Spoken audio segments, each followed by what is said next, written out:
जाइए। अब मेरे पास तो हथकड़ी लगी है, लेकिन अगर पंख होता तो कि पंख जो होती मैं उड़ जाती। नंद बाबा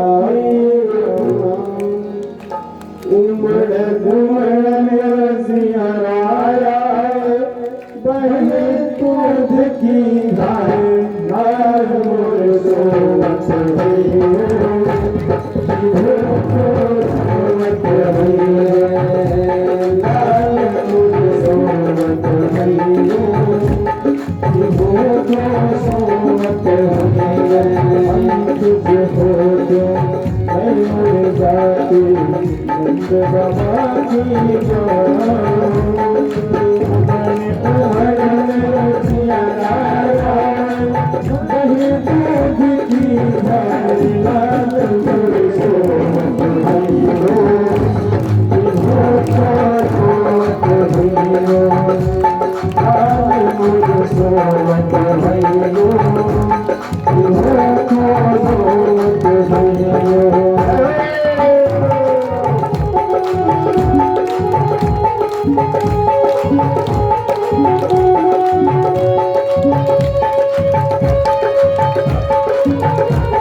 तो आज पुरोहित जी से देवकी मैया कह रही है कि कंस इतने राक्षसों को भेजा और जाकर के हाल चाल बताइए, क्या नाम है उसका, नाम भी अगर जान लेती तो कुछ अंतरात्मा में शांति मिल जाती है। गर्गाचार्य जी ने कहा कि ठीक है मैया मैं जा रहा हूँ। गर्गाचार्य जी चले गए। गर्गाचार्य जी जैसे गए नंद बाबा के यहाँ, नंद बाबा ने देखा कि संत आए हैं। सबसे पहले चरण धोया, चरणोदक लिया और चरणोदक को ले जाकर के भवनों में छिड़काव कर दिया। कहा महाराज जी आज धन हो गया, आप जैसे संत का आगमन हो गया। तो आप आए हैं तो एक बात बताइए।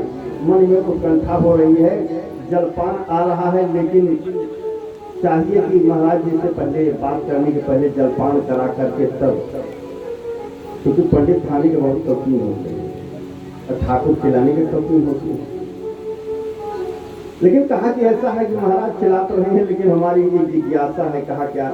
कहा कि मेरा लल्ला जब से हुआ तब से आए नहीं बड़ी परेशान कर रही है। एक न एक राक्षस आते हैं, लेकिन हमारे लल्ला को कुछ नहीं बोला और अपने आप जो है राक्षस मर जाते हैं। तो बताइए कुछ ग्रह दशा तो नहीं है? पंडित जी ने कहा बिल्कुल बताएंगे, हम पंडित हैं तो ग्रह दशा तो बताते ही नहीं है, ज्योतिष की जानकारी है।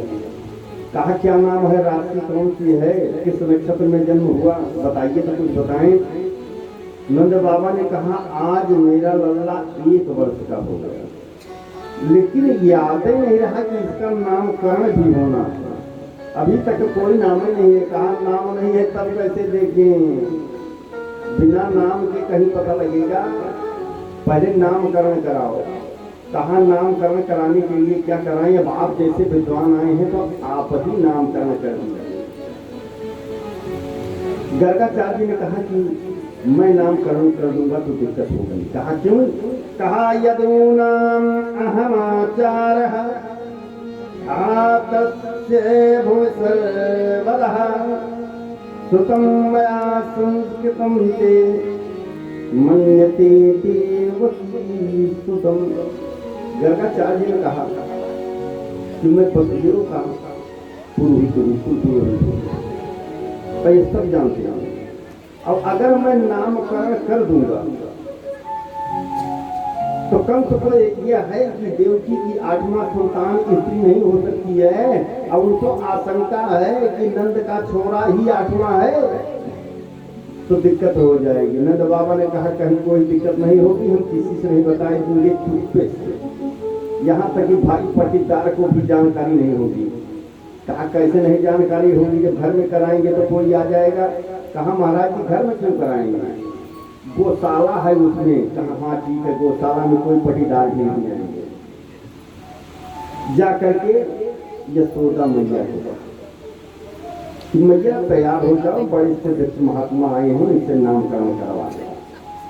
तो एक तो था यशोदा मैया की, एक रोहिणी मैया के, दोनों का नामकरण नहीं हुआ था। तो माताएं तैयार हो गई। तैयार होने के बाद तो माताएं अक्सर क्या करती हैं, हंसी करती है। तो यशोदा मैया ने कहा कि पतिदेव तो हमारे कह रहे हैं बहुत से महात्मा है, अब आज हम उनकी परीक्षा लेकर आए। यशोदा मैया ने अपना लल्ला रोहिणी मैया को दे दिया, रोहिणी मैया का लल्ला स्वयं ले लिया। कहा देखते हैं कि महात्मा जी कितने सिद्ध पुरुष हैं, कैसे जानते हैं। और गर्गाचार्य जी के समक्ष पहुंच गए गौशाला में नामकरण करने के लिए।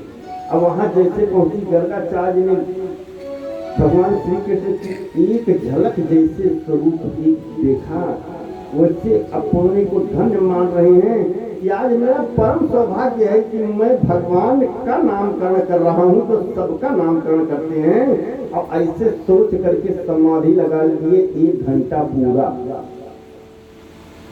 यशोदा मैया रोहिणी मैया बैठे बैठे सोच रही हैं कि ये पापा को क्या हो गया। आपस में इशारा कर रही है कि हम इनकी परीक्षा लेने के लिए चले आए। रोहिणी मैया ने कहा कि ऐसा है, हमको तो लग रहा है कि बाबा की सांसों रुक गई है। कहा तब तो गड़बड़ होगा, अभी तक हमारे दरवाजे पर जितने आए राक्षस मरे, अगर महाराज जी एक को अगर कुछ हो गया तब तो बड़ी बदनामी होगी, मेरे कुल का नाम मिट जाएगा। यशोदा मैया ने स्पर्श कर दिया, जैसे स्पर्श किया गर्गाचार्य की समाधि खुल गई। गर्गाचार्य ने कहा हाँ मैया। कहा कि क्या सोच रहे थे? कहा कि तुम्हारे लल्ला का नाम। अरे मैया ने कहा कि हम दूसरा सोचने लगे, हम तो सोचे गड़बड़ हो गया। कहा नहीं गड़बड़ नहीं हुआ। कहा तो महाराज जी 1 घंटा हो गया, 1 घंटा में नाम सोचा? कहा हाँ सोचा। कहा क्या सोचा? कहा कि एक नाम तो है नहीं। कहा तो? कहा बहूनि सन्ति नामानि रूपाणि च सुतस्तवे गुणकर्मान् रूपाणि तान्यहं वेद नो जन। कहा एक नाम नहीं, बहूनि संत नामानि, लेकिन अभी एक नाम पड़ेगा। और संत महात्मा लोग इसका नामकरण इनका हमेशा करते रहेंगे। कहा अच्छा महाराज एक नामकरण बताओ।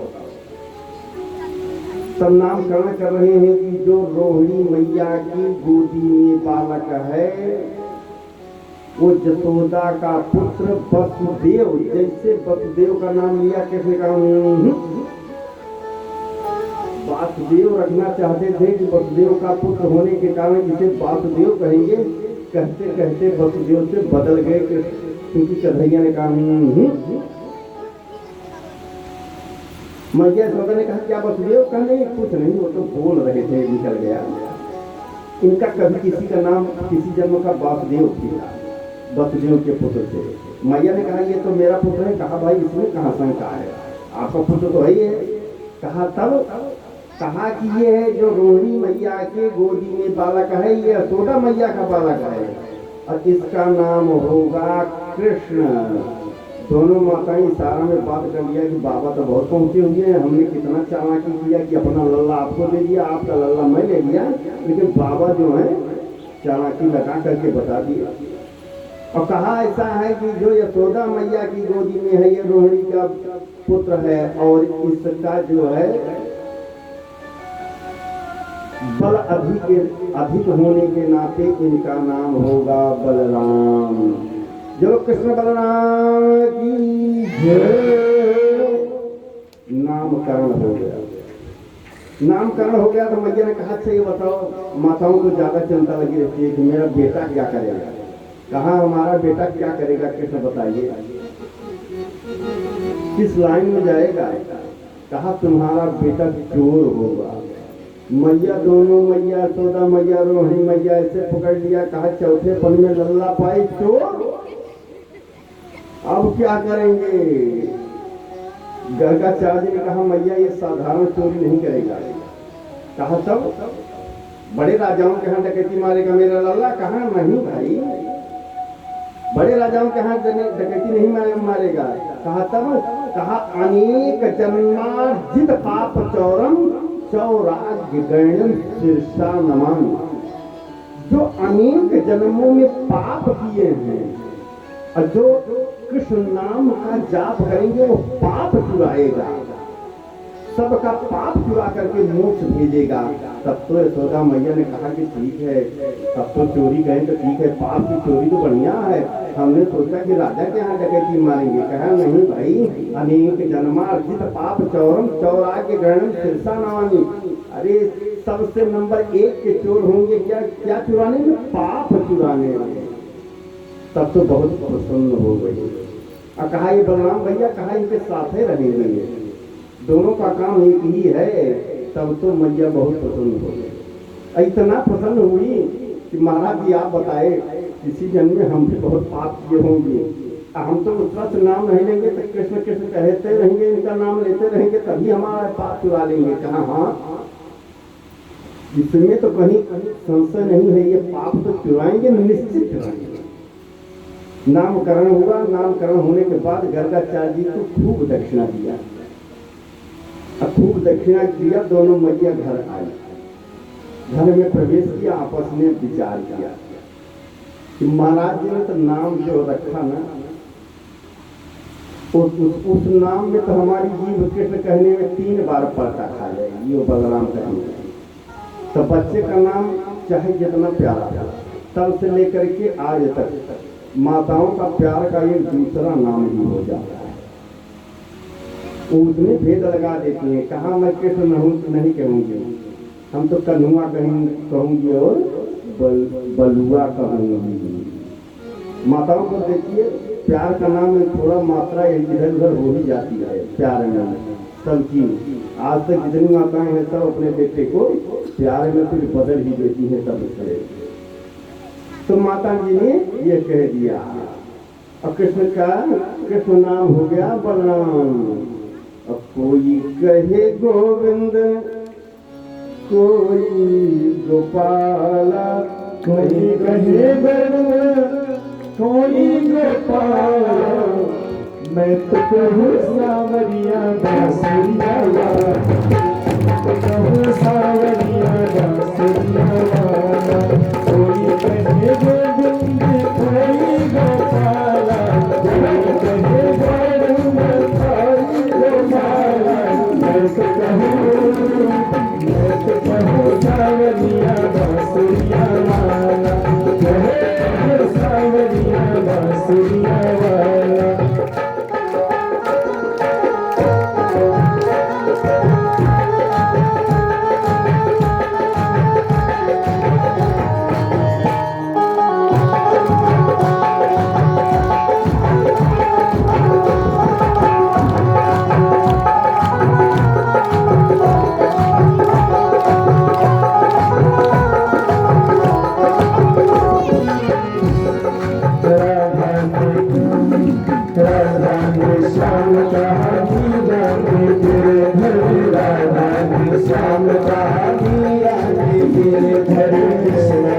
कृष्ण कहा खूब जाने नटवरी, कृष्ण कहा जाने नटवरे, कालो ने तुमको पुकारा गोपाला, कालो ने तुमको पुकारा गोपाला, मैं तो कहूँ सावरिया बांसुरिया,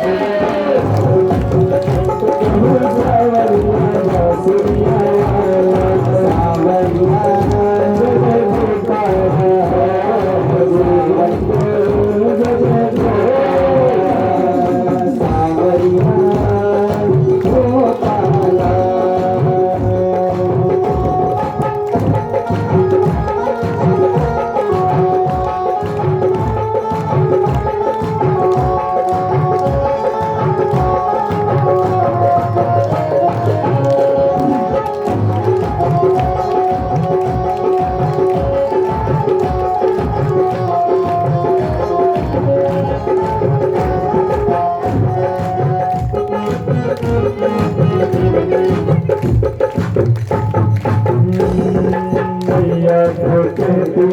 सुन लो कन्हैया, मैया कहती है सुन लो कन्हैया, बलराम कहते हैं बलराम भैया, श्याम कहते हैं बलराम भैया।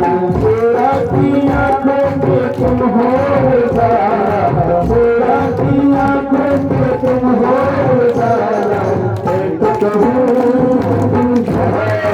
सावरिया बांसुरिया वाला, मैं तो कहूँ सावरिया बांसुरिया वाला, गोविंदा जय गोपाला, गोविंदा गोपाला।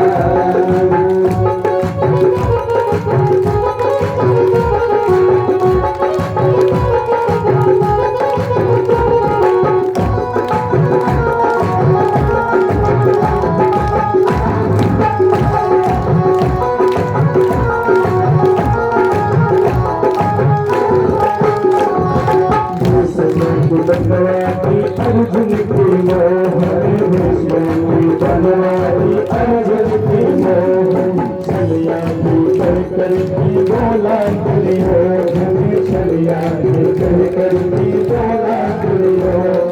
कंसा को कहता है जल करके पाला, कंसा को कहता है जल करके पाला, मैं तो कहूँ सावरिया बांसुरिया वाला, मैं तो कहूँ सावरिया बांसुरिया वाला।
पुकार नंद लाया, कालिया तुमको पुकार नंद लाया।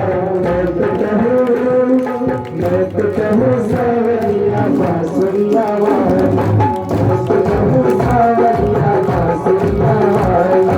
कोई कहे गोविंद कोई गोपाला, कोई कहे गोविंद कोई गोपाला। मैं तो कहूँ सावरिया बांसुरिया वाला, मैं तो कहूँ सावरिया बांसुरिया वाला, मैं तो कहूँ सावरिया बांसुरिया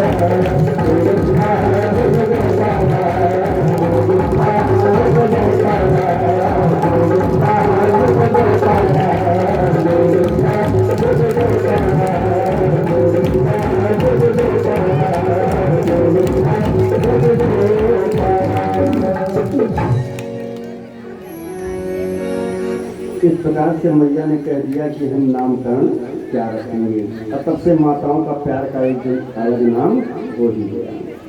एक बार मैया यशोदा एक गृहदासीसु यशोदानंद गेहि तरमंत्र निमुक्तासि निर्मंत्र स्वयं दधि। बहुत दासियां थी मैया के पास। 9 लाख गैया थी तो अकेले तो काम नहीं चलेगा। 9 लाख गैया को अगर चारा देना हो तब पर भी अकेले नहीं दिया जा सकता। तो मैया दासियों को छोड़ करके स्वयं दधि मंथन कर रही। कन्हैया उधर से खेलते हुए आ गए। कहा माँ, कहा क्या, कहा भूख लगी है मैया। मैया ने स्तनपान कराना प्रारंभ कर दिया।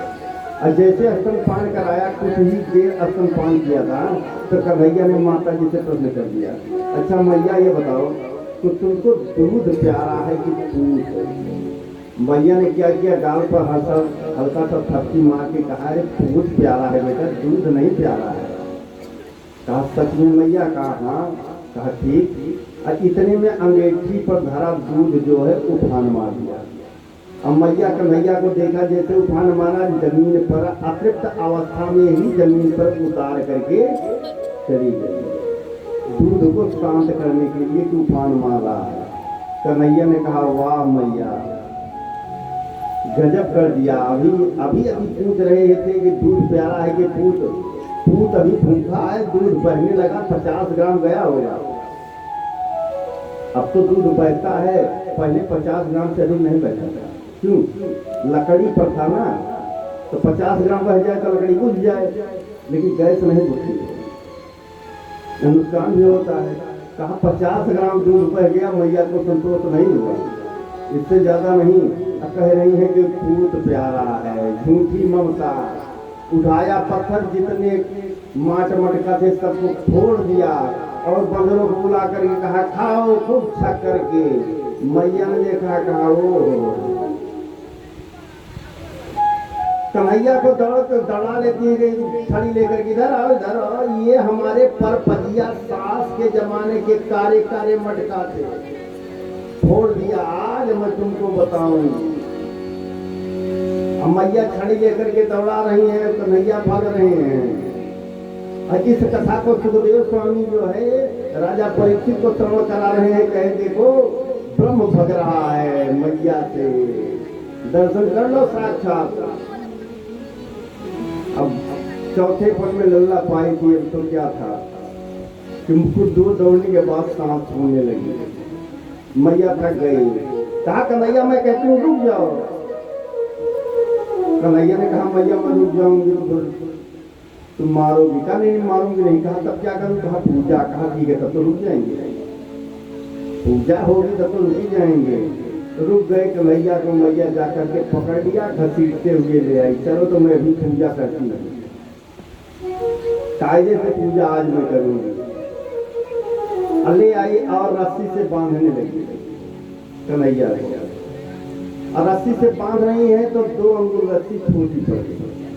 जितना भी रस्सी घर में थी सब जो है रस्सी बांध रही है वो छोटी पड़ जा रही है। कन्हैया ने कहा कि मैया मैं बांध लूं? कहा हाँ बांधो। कन्हैया ने बांध। रस्सी क्यों छोटी पड़ गई? प्रश्न उठता है। कि रस्सी वास्तव में छोटी क्यों पड़ी। तो रस्सी इसलिए छोटी पड़ती है कि भक्त जन परिश्रम और भगवत के पास। जैसे आप यज्ञ कर रहे हैं, श्रीमद् भागवत सप्ताह है, बड़ी ही तन्मयता के साथ लगे हुए हैं, आप परिश्रम कर रहे हैं, लेकिन सफल कब होगी? जब भगवत कृपा होगी। जब भगवत कृपा होगी तभी सफल होगी ना। तो उसी तरह से मैया जो है परिश्रम कर रही